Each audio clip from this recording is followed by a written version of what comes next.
I never thought I'd smell Ethan's scent again.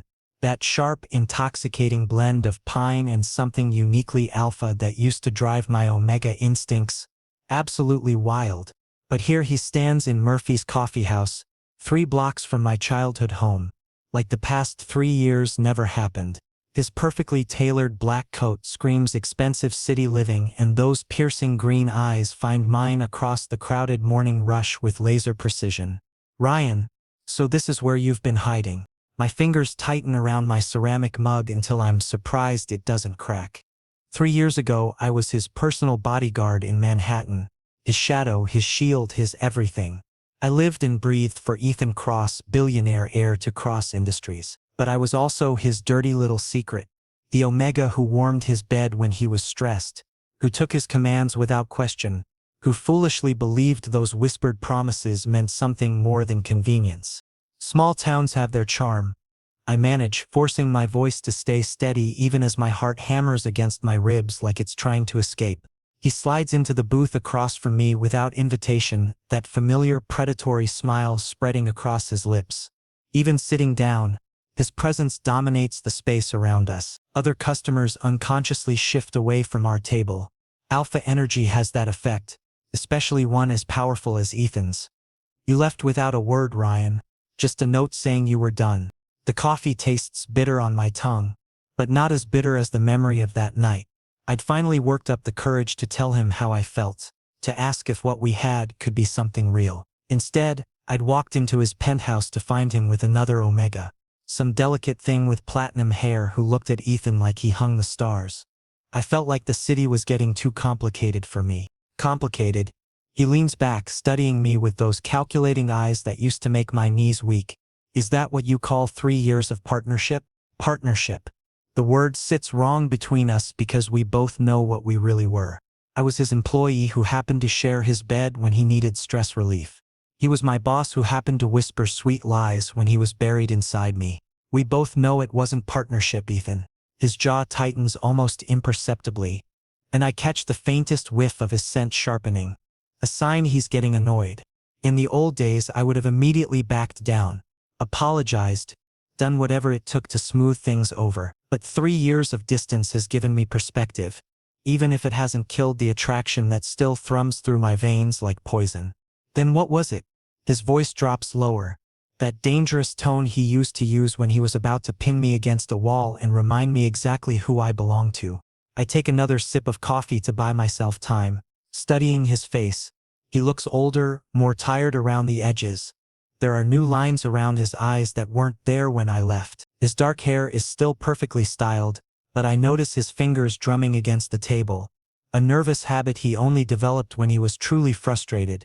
It was whatever you needed it to be, and what I needed wasn't enough for you. The question hits deeper than it should. Because the truth is, what he gave me was everything and nothing at the same time. He protected me fiercely, treasured me in private, made me feel like the most important person in his world. But only behind closed doors. Only when it was convenient, only when no one else was watching. What you needed was a convenient Omega who wouldn't ask questions, I say, hating how my voice wavers slightly. Someone who'd take whatever scraps of affection you threw my way and be grateful for it. His scent spikes with something that smells like hurt, but his expression remains carefully controlled. Scraps? Tell me I'm wrong. I lean forward, challenging him for the first time in our entire history. Tell me you ever introduced me as anything other than your bodyguard. Tell me you ever took me to one of your fancy galas as your date instead of your security detail. The silence stretches between us like a taut wire.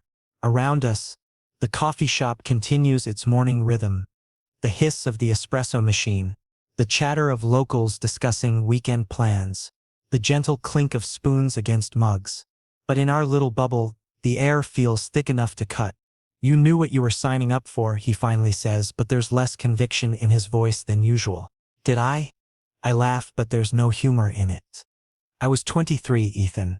Fresh out of security training, completely overwhelmed by the big city. You offered me a job protecting someone I'd only seen in business magazines, and I thought I'd hit the lottery. You were the best at what you did. And what was that exactly? Keeping bullets away from you, or keeping your bed warm? His eyes flash with something dangerous, and suddenly I'm reminded why everyone in the city was terrified of Ethan Cross. But I'm not that scared kid anymore. Even if my omega biology still responds to his alpha presence with embarrassing enthusiasm. Both, he says simply, and the honesty in his voice catches me off guard. You were perfect at both. Perfect. The word should make me happy, but instead it just makes me feel hollow.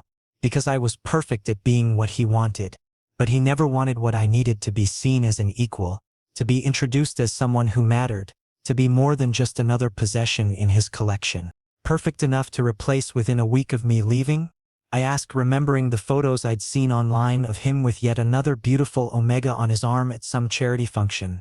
Something flickers across his face too quickly for me to identify. Is that what you think happened? Before I can answer, my phone buzzes with a text from my mom asking if I'll be home for dinner. The simple domesticity of it, the assumption that I belong here now, that this is my life, feels like a slap of reality. This isn't just some chance encounter. Ethan came here looking for me, which means he wants something. Why are you here, Ethan? I ask, suddenly exhausted by the emotional minefield this conversation has become. He's quiet for a long moment, studying the dregs in his coffee cup like they hold the secrets of the universe. When he looks up, there's something vulnerable in his expression that I haven't seen since those rare moments when he'd fall asleep in my arms and his careful control would slip. Because I made a mistake, he says quietly, and I need to fix it. You made a mistake? I repeat, trying to ignore the way my stupid omega heart does a little flip at his words. What kind of mistake? Ethan's fingers drum against the table again, and I notice he's ordered black coffee. No cream, no sugar. He used to take it with 2 sugars and a splash of cream, the way I made it for him every morning in his penthouse. The change feels significant somehow, like he's different in ways I haven't figured out yet. The kind that cost me the most important thing in my life, he says, and his voice is softer than I've ever heard it. My breath catches despite my best efforts to stay detached. 3 years of therapy, of rebuilding my self-esteem, of learning to set boundaries, and he can still reduce me to that lovesick kid with just a few words. And what was that? You know what it was, Ryan? No, I don't think I do. I lean back in the booth, crossing my arms. Because from where I'm sitting, you lost an employee. A really good one maybe, but still just an employee. His scent sharpens again, taking on that edge it gets when he's fighting his alpha instincts. In the old days, this would be the point where he'd pull me close and remind me with his hands and mouth exactly what I meant to him. But we're in public now, in my territory, and the rules are different. Is that really what you think you were? Weren't I? I challenge. Tell me, Ethan, in 3 years, how many people knew we were sleeping together? He opens his mouth, then closes it again. We both know the answer. Marcus knew, because Marcus knows everything about Ethan's life. Maybe his housekeeper suspected, but to the rest of the world, I was just the competent bodyguard who happened to live in the guest room of his penthouse. It's complicated. Everything's complicated with you. I take another sip of coffee, grateful for something to do with my hands. That's the problem. The problem, he says, voice dropping to that dangerous register again, is that you ran away instead of talking to me. Talking? I laugh, and this time there is humor in it. Bitter, sharp humor. When did we ever talk, Ethan? You gave orders, I followed them. You wanted me, I was available. You needed space, I disappeared. That's not talking. That's training. That's not. He stops himself, jaw working like he's chewing on words he doesn't want to say. What? That's not how you remember it? I lean forward again, studying his face. Then how do you remember it? For a moment, something raw flickers across his features. I remember you falling asleep reading in my office because you refused to go to your own room. I remember you bringing me dinner when I was working late, even when I told you not to. I remember— Excuse me? A sweet voice interrupts us, and I look up to see Jessica, one of my high school classmates, who now works as a server here. She's a beta with warm brown eyes and a smile that could power the whole coffee shop. Ryan, I thought that was you. How are you settling in? Hey Jess, it's going well, thanks. I smile at her, genuinely happy to see a friendly face after the emotional intensity of talking to Ethan. That's great to hear. The whole town's been talking about how you came back home. She glances curiously at Ethan, who's watching our interaction with laser focus. And you brought a friend? This is Ethan, I say carefully, not sure how to explain our relationship. He's visiting from the city. Oh, how nice. Jessica beams at him, completely oblivious to the tension radiating from our table. Welcome to our little town, Ethan. Are you thinking of staying long? That depends, Ethan says smoothly, turning on that practice charm that makes investors write seven-figure checks. On whether I can convince Ryan to show me around. Jessica's eyes light up with interest and I can practically see the matchmaking wheels turning in her head. Oh, that's perfect. Ryan knows all the best hiking trails. And there's a great little restaurant down by the lake. It's so romantic, especially at sunset.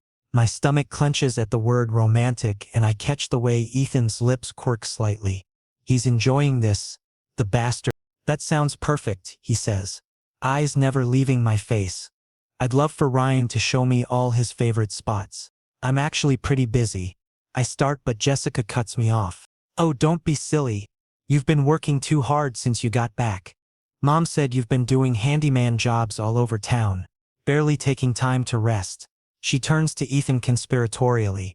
He's too humble to admit it, but everyone's been raving about his work. Fixed the Hendersons' fence, rebuilt the Johnsons' back deck from scratch. Is that what you're doing now? Ethan asks, genuine curiosity in his voice. Construction work? Among other things. I shrug, uncomfortable with the attention. It pays the bills. He's being modest, Jessica continues, apparently determined to embarrass me. Mrs. Patterson said he saved her thousands by fixing her roof himself. And he won't take full payment from anyone. Keeps saying he's just helping out neighbors. I can feel heat rising in my cheeks. But when I look at Ethan, there's something almost proud in his expression. Like he's pleased to hear I'm taking care of people. Well, I should let you two catch up, Jessica says, apparently satisfied with her matchmaking efforts. But seriously, Ryan, you should show him around. It'll be fun. As she walks away, the silence between us feels different somehow. Less hostile, more charged with possibility. Construction work, Ethan muses. I never would have pictured you swinging a hammer. There's a lot about me you never bothered to learn. I say, but without the bite I intended. Like what? The question catches me off guard. In all our time together, he never asked what I wanted to do with my life. What my dreams were. What made me happy outside of serving him. Like the fact that I actually enjoy working with my hands. Building things, fixing things, making something better than it was before. And you're good at it? Good enough that people trust me with their homes. I realize I sound defensive and force myself to relax. It's satisfying work. Honest work. Unlike protecting me. I look up sharply, but there's no sarcasm in his voice. Just genuine curiosity. Maybe even a hint of self-doubt. Protecting you was... I pause, searching for the right words. It was intense. High stakes. Every day felt like life or death. Because it often was. Yeah. I remember the death threats, the attempted kidnapping, the night someone took a shot at him outside his office building. But this is different. Peaceful. No one's trying to kill my clients. Do you miss it? His voice is carefully neutral, but I catch the underlying tension. Miss what? The adrenaline? The danger? Me. The word hangs between us like a challenge. I could lie, could tell him I've moved on completely, that these 3 years have erased every memory of his touch, his scent, the way he used to hold me after nightmares about losing him. But looking into those green eyes, I find I can't quite manage it. Every damn day, I admit quietly, something triumphant flashes across his face before he can hide it, and suddenly I realize what this is. This whole conversation showing up here asking about my life. It's not about making amends or having closure. It's about winning. About proving he still has power over me. My omega biology might still respond to him, but my brain has learned a few things in our time apart. But missing someone doesn't mean they were good for you. I continue, watching his expression carefully. Sometimes it just means you got addicted to something that was slowly killing you. The triumph fades from his eyes, replaced by something that looks almost like hurt. Is that what I was? Poison? You were everything, Ethan. That was the problem. Before Ethan can respond to my confession, the coffee shop door chimes and my entire body goes rigid. Mom walks in, scanning the room with those sharp eyes that miss nothing. And I know the exact moment she spots us because her expression shifts from casual to protective in 0 seconds flat. "Ryan, sweetheart," she calls out, but her tone has that edge it gets when she thinks I'm in trouble. "I was looking for you." I stand up quickly, hoping to intercept her before this gets ugly. But it's too late. She's already marching over to our table with the determined stride of a woman who once chased off a black bear with nothing but a wooden spoon and righteous fury. "Mom, this is—" I know exactly who this is. Her voice could freeze hellfire as she stops beside our table, completely ignoring Ethan's attempt to stand politely. This is the man who had my son calling me at 3 in the morning, crying because he thought he wasn't good enough. My stomach drops to somewhere around my ankles. I'd hoped she'd forgotten those late-night phone calls, the ones where I'd break down and tell her about feeling invisible, about loving someone who only saw me as convenient. "Ma'am," Ethan starts, his voice carefully controlled. "I think there might be some misunderstanding." "Oh, there's no misunderstanding." Mom's eyes flash with the kind of maternal fury that makes grown men reconsider their life choices. "You see, Mr. Cross. Yes, I know who you are. I had to watch my son lose 20 pounds and develop insomnia because he was so worried about disappointing you. I had to listen to him make excuses for why you never took him anywhere public, why he was always just the bodyguard when people asked." The blood drains from my face. I'd never told her that much detail, but Mom has always been too perceptive for my own good. "Mom, please." "No, Ryan. This man needs to hear this." She turns back to Ethan, who's gone very still in that dangerous way that usually precedes someone getting fired or destroyed. "Do you know what he told me when he came home? He said he finally realized he deserved someone who was proud to be with him, someone who didn't hide him away like a dirty secret." I never— Ethan starts, but Mom cuts him off with a look that could melt steel. "You never what? Never made him sneak around like some shameful affair? Never introduced him as your employee when he was warming your bed? Never made him feel like he had to earn scraps of affection?" The coffee shop has gone dead quiet. Every conversation has stopped. Every head turned toward our table like we're the main attraction at the town drama festival. I can feel eyes on us. Curious, concerned, judgmental. "This is exactly what I came home to avoid." "You don't know what you're talking about," Ethan says, and there's steel in his voice now. His alpha presence fills the space around us, making several nearby customers shift uncomfortably. "You're making assumptions about a relationship you weren't part of." "Relationship?" Mom's laugh is sharp enough to cut glass. "Is that what you call using someone until they break?" "Mom, stop." I step between them, mortified by the scene we're creating. "Please, let's just—" "No." Let her finish. Ethan's voice is ice cold now, his carefully maintained control cracking at the edges. "I'm curious to hear what other lies you've been telling about me." The word lies hits like a physical blow, and I see the exact moment Mom's protective instincts shift into overdrive. "Lies?" Her voice rises slightly, and I know we're seconds away from a full explosion. "The only lies here are the ones you told my son, making him think he mattered to you when really he was just convenient." "You think I'd fly 3,000 miles for someone who was just convenient?" Ethan snaps, his alpha control finally slipping. "You think I'd spend 3 years trying to find him if he didn't matter?" 3 years? Mom's eyebrows climb toward her hairline. "You've been looking for him for 3 years?" Something like panic flickers across Ethan's face as he realizes he's said too much. That's not the point, but Mom's always been like a dog with a bone when she smells inconsistency. "Oh, I think it is exactly the point. If Ryan was so unimportant, why would you spend 3 years tracking him down? Unless—" her eyes narrow as pieces click into place. "Unless you've been lying to yourself as much as you lied to him." "I never lied to anyone," Ethan says, but his voice lacks conviction now. "No? Then tell me, did you love my son?" The question hangs in the air like a bomb waiting to explode. I can see Ethan's jaw working, see the war playing out behind his eyes, between alpha pride and whatever emotions he's been burying for 3 years. "Tell me," Mom presses, relentless in that way only mothers can be. "Did you love him or was he just a convenient body to warm your bed?" "Mom, please stop," I beg, unable to handle whatever his answer might be. But she ignores me, focused entirely on Ethan. "Because if you didn't love him, then you need to get in your fancy car and drive back to whatever city you crawled out of." But if you did, she pauses, studying his face with surgical precision. If you did love him, then you're the biggest coward I've ever met for letting him believe otherwise. The silence stretches until it becomes unbearable. Everyone in the coffee shop is pretending not to stare while hanging on every word. I can feel my face burning with embarrassment, with anger, with the terrible hope that maybe, just maybe, his answer will be the one I've been dreaming of for 3 years. Ethan starts, then stops. His hands clench into fists on the table, and for a moment he looks younger, somehow vulnerable in a way I've never seen before. But then his expression shuts down, that familiar mask of alpha control sliding back into place. When he speaks, his voice is flat, emotionless.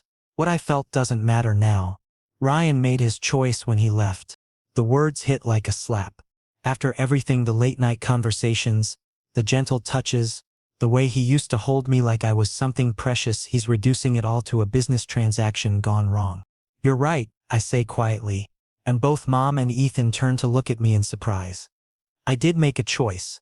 I chose to leave because staying was killing me slowly. I chose to come home because I needed to remember what it felt like to be valued for who I am, not just what I could do for someone else.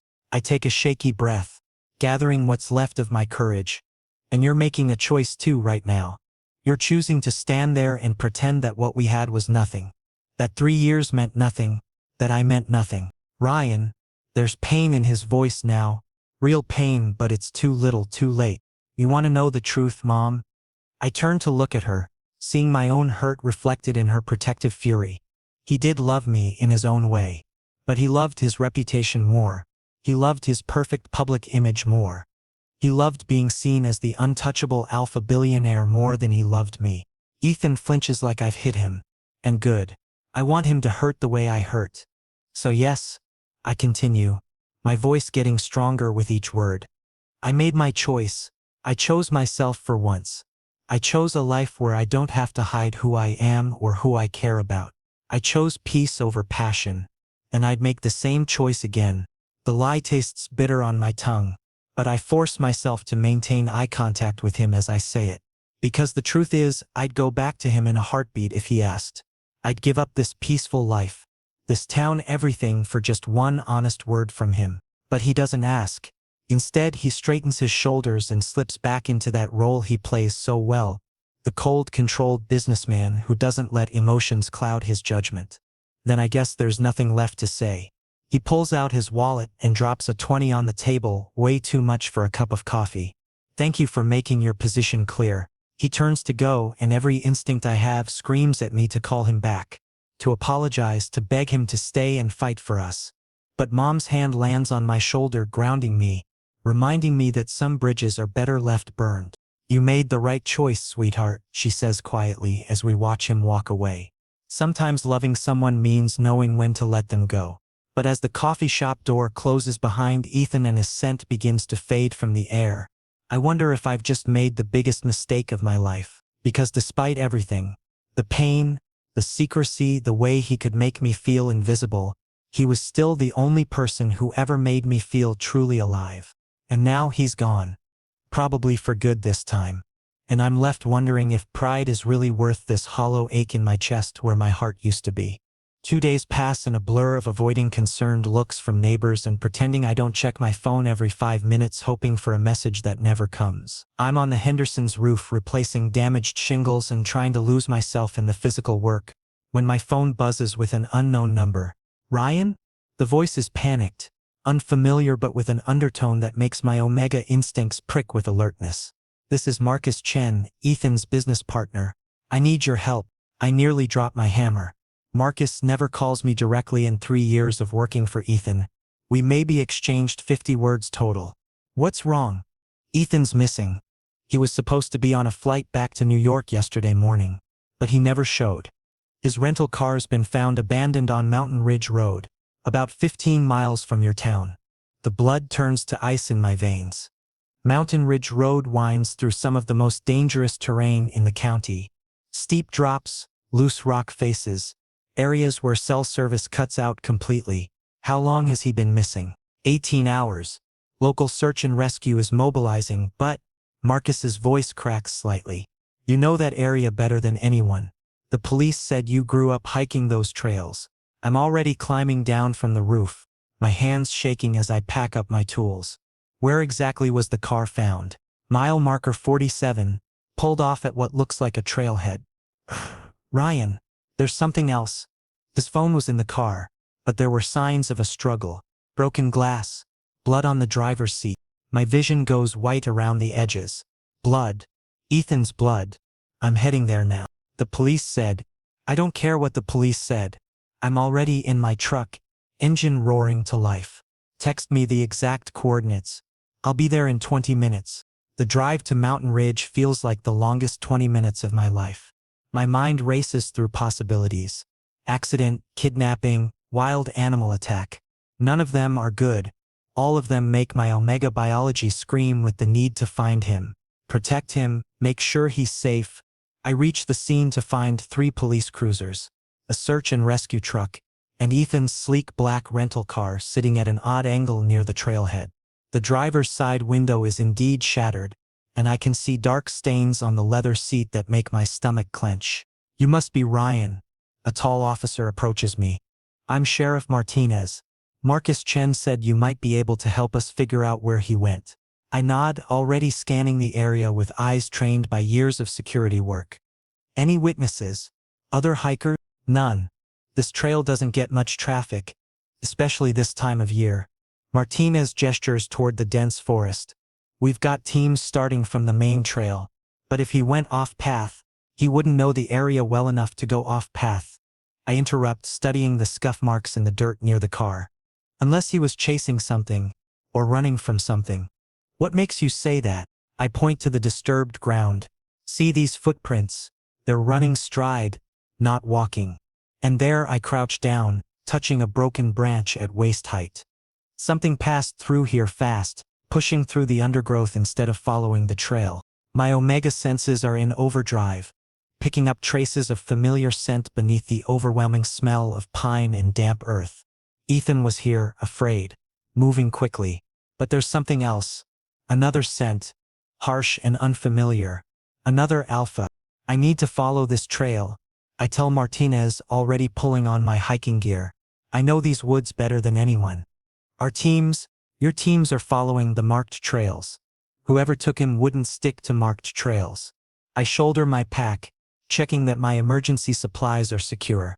I'll radio in every hour with my position. Martinez looks like he wants to argue, but something in my expression must convince him I'm not taking no for an answer.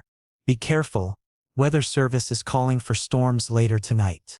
I'm already moving into the forest, following the barely visible trail of bent grass and broken twigs.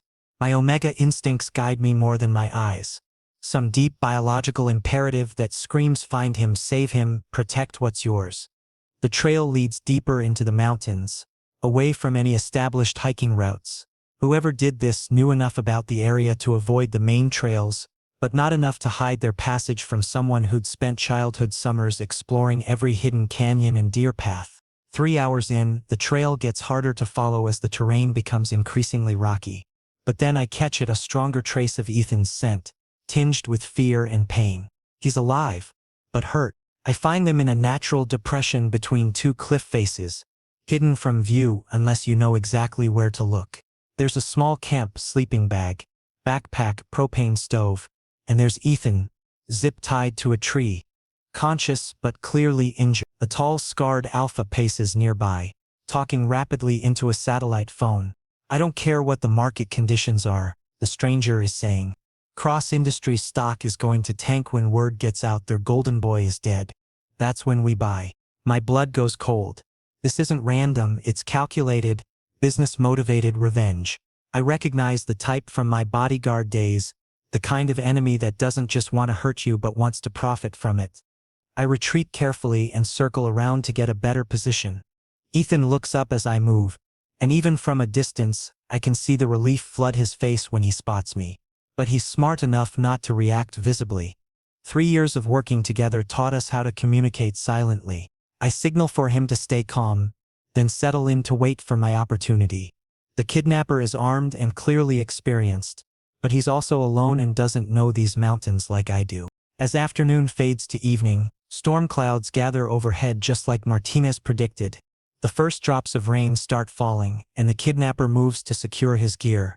That's when I make my move. I come at him from behind using every dirty fighting technique Ethan ever paid me to learn. We go down hard, wrestling for control of his weapon. He's bigger than me, stronger, but I'm desperate in a way that gives me an edge. The gun goes off during our struggle, the shot echoing off the canyon walls. For a terrifying moment I think one of us has been hit, but then the kidnapper goes limp beneath me, knocked unconscious when his head hit a rock during our fall. I zip-tie him with his own restraints, then rush to Ethan. Up close I can see he's been beaten. Split lip, bruised ribs, and his left ankle is swollen and clearly painful. "You came," he says as I cut through his restraints, and there's something almost wondering in his voice. "Of course I came. You idiot." My hands shake as I check him for serious injuries. "What were you thinking, driving up here alone?" "I was thinking about what you said, about choosing myself." His green eyes are intense despite the pain. "I was thinking you were right to leave me." My heart clenches. "Ethan, I was going to leave town, Ryan. Going to stop bothering you, stop making your life complicated." He winces as I help him to his feet. "But I wanted to see the place you talked about once, that overlook where you used to go as a kid when you needed to think." I know the place he means. I'd mentioned it exactly once, during one of those rare vulnerable moments when he'd asked about my childhood. The fact that he remembered, that he came here looking for a piece of my past, does something complicated to my chest. "Can you walk?" I ask, forcing myself to focus on getting us out of here safely. "I can manage." He leans heavily on me, and the familiar weight of him, the trust in that simple gesture, nearly undoes me. "We need to get moving before this storm gets worse," I tell him, but what I really mean is we need to get moving before I do something stupid like tell him I love him and always have. As we start the slow journey back toward civilization, lightning flashes overhead and thunder rumbles through the mountains. But for the first time in 3 years, with Ethan's arm around my shoulders and his scent surrounding me, I feel like I'm exactly where I'm supposed to be, even if I have no idea what comes next. The storm hits us about halfway down the mountain, turning the narrow trail into a muddy obstacle course. Ethan's ankle is worse than he's letting on. I can feel him trying not to put weight on it as we navigate the slippery rocks, but we both know stopping isn't an option with an unconscious kidnapper tied up behind us and weather closing in fast. "There," I point through the rain toward a dark shape ahead. "Old Ranger Station. It's been abandoned for years, but it'll give us shelter until this passes." The cabin is exactly as I remember from childhood adventures. One room, stone fireplace, basic furniture covered in dust. But it's dry and defensible, which is all that matters right now. I help Ethan inside, then go back to secure the door and check the windows while he collapses gratefully onto the old couch. "How did you find me?" he asks as I start building a fire with kindling I'd stashed here years ago. "That place was completely hidden. Your scent trail. And the kidnappers wasn't exactly an expert tracker." I keep my hands busy with the fire, because looking at him right now, bruised, vulnerable, completely dependent on me, brings back too many complicated feelings. Plus I knew these mountains before I could walk. My dad used to bring me hiking up here every weekend. "Your dad." There's something careful in his voice. "You never talked much about him." "Not much to say. He died when I was 12. The fire catches, casting warm light around the cabin. "Heart attack while we were on one of these trails. I had to hike out alone to get help." I feel rather than see Ethan's sharp intake of breath. "Ryan, I'm sorry. I didn't know. Why would you? We never exactly did the whole share your childhood trauma thing." I finally turn to face him and immediately wish I hadn't. The firelight makes his bruises look worse, but it also highlights the genuine concern in his eyes. The kind of expression he used to get when he thought I wasn't looking. "We should have," he says quietly. "I should have asked." The admission hangs between us, loaded with 3 years of missed opportunities and willful blindness. I busy myself checking his injuries, playing medic because it's easier than dealing with the emotions his words stir up. "Your ankle's definitely sprained," I diagnose, gently probing the swollen joint. "These ribs might be bruised but not broken. The split lip will heal fine." "You're good at this," he observes as I wrap his ankle with supplies from my emergency kit. "Medical training? Wilderness first aid." You pick it up when you spend half your life in the back country. I finish the rap and sit back on my heels. Why didn't you tell Marcus where you were going? He was worried sick. Ethan's quiet for a long moments, staring into the fire. Because I knew he'd try to stop me. Knew he'd say I was being emotional and irrational. Weren't you? Probably. A rueful smile tugs at his lips despite the bruising. But for the first time in my adult life, I wanted to do something that wasn't calculated or strategic. I wanted to understand who you were before I met you. My chest tightens. And what did you learn? That you've been taking care of people your whole life. That these mountains raised you to be strong and self-reliant. That you came home because this place accepts you for who you are, not what you can do for them. His words are too perceptive, too close to truths I've barely admitted to myself. Ethan, I also learned that I'm an idiot. He shifts on the couch, wincing as his ribs protest. 3 years, Ryan. 3 years I had the most incredible person in my life. And I was too scared and proud to admit it. You weren't scared of anything, I protest. You faced down hostile takeovers and assassination attempts without blinking. Those were easy. His laugh is bitter. Business enemies, physical threats. I knew how to handle those. But you... He looks directly at me, and the vulnerability in his expression nearly stops my heart. You terrified me. Why? Because loving you meant admitting I needed someone. Meant letting someone close enough to actually hurt me. His voice drops to barely above a whisper. Do you know what it's like to be raised believing that needing people makes you weak? That emotional attachments are liabilities? I think about his childhood, the corporate dynasty, the boarding schools, the father who treated affection like a business transaction. Where parents really did a number on you, didn't they? My father always said alphas lead, omegas follow, and smart alphas never let themselves become dependent on anyone. Ethan stares at his hands. He'd be disgusted if he knew how completely I've fallen apart without you. Have you? Fallen apart? Haven't you noticed? I've been searching for you for 3 years, Ryan. 3 years of hiring private investigators, following dead-end leads, hoping every business trip to a small town might be the one where I finally find you. My breath catches.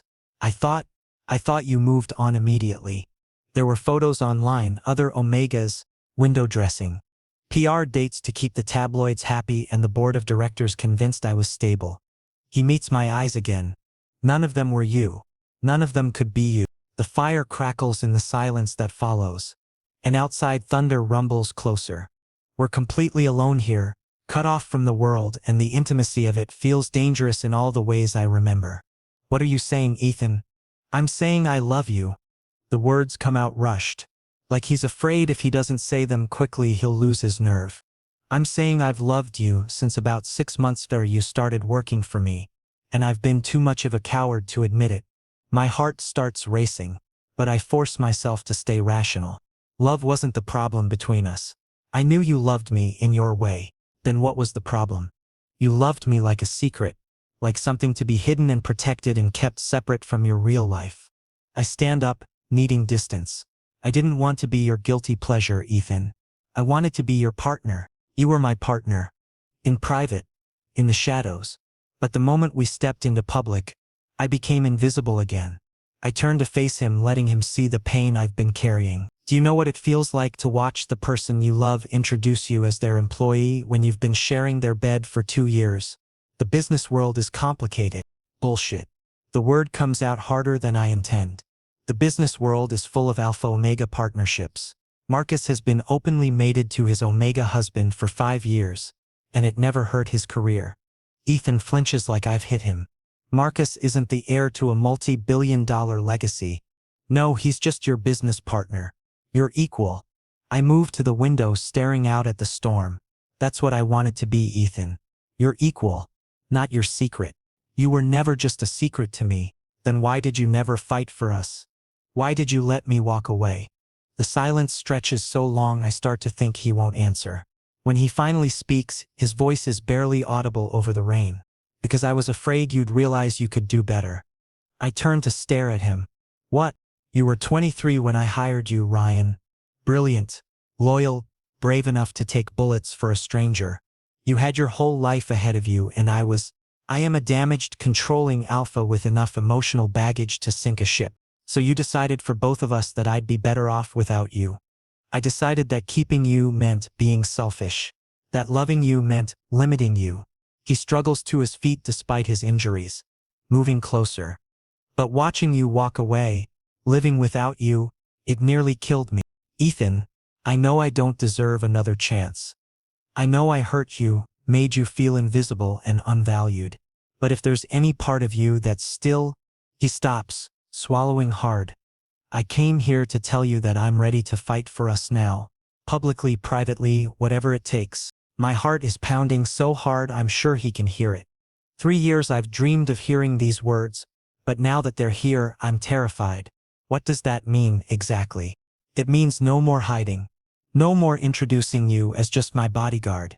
It means Marcus gets to plan a double wedding because I'm finally ready to admit I want a mate, not just a convenient omega. The word mate sends a shiver through my entire body. Permanent bonding, legal recognition, complete emotional and physical partnership. Everything I dreamed of and been too afraid to ask for. And what happens when the novelty wears off? I ask, hating how small my voice sounds. When the business world gets complicated again and it becomes easier to hide me away, then you have my permission to tie me to another tree and leave me for the bears. Despite everything, I laugh. That's not funny. It's a little funny. He takes another step closer, and now I can smell his scent more clearly. Pine and rain and something that's uniquely him. Ryan, I know I don't deserve your forgiveness. I know sorry doesn't fix 3 years of being a coward. But I'm asking anyway, because the alternative is losing you forever and I can't survive that again. Lightning flashes outside, illuminating his face in stark detail. He looks older, tireless, but there's something in his eyes I've never seen before. Complete honesty, total vulnerability, the kind of openness that could destroy him if I chose to use it as a weapon. I don't know if I can trust you again. I whisper. I know, but will you let me try to earn it back? Before I can answer, his phone buzzes with an incoming text. The first signal we've gotten since reaching the cabin. Reality crashes back in as I realize people are probably searching for us, worried about our safety. We should check in, I tell him, stepping back before I do something stupid like say yes. But as I watch him typing a message to Marcus, I can't shake the feeling that this storm has changed something fundamental between us. The question is whether we're strong enough to build something real from the wreckage of our past, or if we're just setting ourselves up for another spectacular crash. The next morning dawns clear and bright, the storm having washed the air clean and left everything sparkling with dewdrops. Ethan's ankle is better, still tender but manageable, and we're packing up to head back down the mountain when my phone rings with Sheriff Martinez's number. We've got a problem, Martinez says without preamble. The kidnapper you tied up? He's part of a larger group. We intercepted radio chatter suggesting they're planning to intercept you on your way down. My blood goes cold. How many? At least 3 more, possibly armed. We're mobilizing a full response team, but they're positioned between you and the main trail. I look at Ethan, who's listening intently despite only hearing my side of the conversation. His jaw is set in that determined line I recognize from his most dangerous business negotiations. There's another way down, I tell Martinez. Old mining road on the north face. It'll take us longer, but we can avoid the main trail entirely. That road washed out in the storms last spring. I know this mountain better than those roads, Sheriff. Trust me. After hanging up, I explain the situation to Ethan. He listens without interruption, then nods grimly. How dangerous is this alternate route? Honestly, pretty dangerous. It's basically rock climbing with some hiking thrown in. I study his face, looking for any sign he's not up for it. But it's better than walking into an ambush. Then let's go. The descent is brutal. The old mining road isn't really a road anymore, more like a series of ledges and loose rock faces that require careful navigation even for someone with 2 good ankles. Ethan keeps up without complaints, though I can see the pain he's fighting with every step. We're about halfway down when I hear voices echoing off the canyon walls below us. I signal for silence and we both freeze against the rock face. Should have been here by now, a rough voice is saying. Unless they took the old mining road. That road's impassable, another voice responds. No way they'd risk it. Boss doesn't want to take chances. Says Cross has 9 lives like a damn cat. My heart starts racing. They're directly below us, maybe 50 feet down. If we can stay quiet and wait for them to move on. That's when a loose rock breaks free under Ethan's foot and tumbles down the cliff face, clattering against the stone with sounds that echo like gunshots. There. The voices turn urgent. Up there. Run, I hissed to Ethan, but he's already moving. What follows is the most terrifying chase of my life. We're scrambling across unstable terrain while armed men try to work their way up to intercept us. My mountain experience gives us an advantage, but Ethan's injury slows us down just enough that they're gaining ground. We reach a narrow ledge with a sheer drop on one side and solid rock wall on the other, when I realize we're trapped. The ledge continues for maybe 30 feet before ending at what looks like an impossible gap to the next section of the cliff face. How far is that jump? Ethan asks, breathing hard. I estimate the distance with a sick feeling in my stomach. Maybe 8 feet. On flat ground, easy. But this is a running leap over a 100-foot drop. Can you make it? Probably. But your ankle. Can you make it? He repeats firmly. Yes. But then go.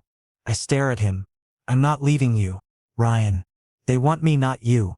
If you get away, you can bring help. Like hell. I grab his arm, pulling him closer. We both jump, or neither of us jumps. You'll never make it carrying me. I'm not carrying you, you idiot. You're gonna trust me and jump when I say jump. Before he can argue, voices echo closer. They've found the ledge. We're out of time. Do you trust me? I ask. His green eyes meet mine, and despite everything, the fear, the impossible odds, the stupid romantic timing, he smiles. With my life. Then run. We sprint down the narrow ledge together, and at the last possible second I grab his hand and we launch ourselves into empty air. For a moment we're flying, suspended over nothing but mountain wilderness and morning mist. We hit the other side hard, rolling to absorb the impact. My shoulder takes most of the blow. But we're alive, we're across. And the gap is too wide for our pursuers to follow without serious climbing equipment. Jesus Christ, Ethan breathes, lying flat on his back and staring at the sky. Are we dead? Not yet. I help him up, checking for new injuries. But we need to keep moving. They'll radio for backup and try to cut us off at the bottom. The rest of the descent passes in a blur of adrenaline and determination. By the time we reach the main road where Sheriff Martinez is waiting with half the county's emergency services, I'm running on pure stubborn will and the desperate need to get Ethan somewhere safe. Hospital. Martinez insists, but Ethan waves him off. I'm fine. Just get those bastards off the mountain. It's only later, after the arrests and the statements in the media circus that somehow erupts when word leaks about a billionaire's kidnapping rescue, that we finally have a moment alone. We're sitting in my truck outside the police station, neither of us quite ready to figure out what comes next. So, Ethan says eventually, that happened. Which part? The kidnapping, the mountain chase, or the part where you said you loved me? All of it, I guess. He turns to look at me and there's something different in his expression, less guarded, more open than I've ever seen him. The question is, what happens now? I take a deep breath, thinking about everything that's happened in the past 24 hours, about the way he looked when he thought he might lose me, the way he trusted me completely on that impossible jump, the way he's been honest about his feelings for the first time in our entire relationship. Now you prove it. I tell him. Prove what? That you meant what you said. That you're really ready to be my partner, not just my sometimes lover. I meet his gaze steadily. That means public acknowledgement. It means introducing me as your mate, not your employee. It means fighting for us even when it's complicated. And if I do that, if I prove I've changed, my heart pounds as I consider the question that's been hanging between us for 3 years. Then maybe we figure out if we can build something real this time. He reaches over and takes my hand, threading our fingers together. I know I don't deserve another chance, Ryan. I know I hurt you badly and trust doesn't come back overnight. But I love you, not secretly, not conditionally, not just when it's convenient. I love you enough to spend however long it takes proving that to you. Looking into his eyes, I see the same vulnerability that made me fall for him in the first place, but tempered now with something new, genuine commitment, the kind that survives kidnappings and mountain chases and public scrutiny. Okay, I say simply. okay? Okay, let's try again. But Ethan? I squeeze his hand. This time we do it right. No hiding, no secrets, no being ashamed of what we have. No hiding, he agrees, and then he's kissing me right there in broad daylight in the middle of Main Street where anyone can see, and it tastes like promises and second chances in coming home. When we break apart, I'm smiling despite myself. So what now? Back to the city? Actually, he says, looking almost nervous, I was thinking maybe I'd stick around here for a while. Get to know the place that made you who you are. Maybe hire a local contractor to help me understand the appeal of honest work. You want to hire me? I want to be with you however that looks. If that means learning to swing a hammer and dealing with small-town gossip, then that's what I'll do. I laugh, imagining Ethan Cross trying to navigate the intricate social dynamics of rural life. You have no idea what you're signing up for. Then I guess you'll have to teach me. And looking at him bruised and exhausted and completely sincere, I think maybe, just maybe, we might actually make this work. Alright then, I say, starting the truck. Lesson 1. In small towns, everyone knows everyone's business. By tomorrow, the whole county will know we're together. Good, he says firmly. Let them know. As we drive toward home, I realize that for the first time in 3 years, the word together doesn't scare me. It sounds like possibility, like hope, like the beginning of something worth fighting for. And maybe that's enough.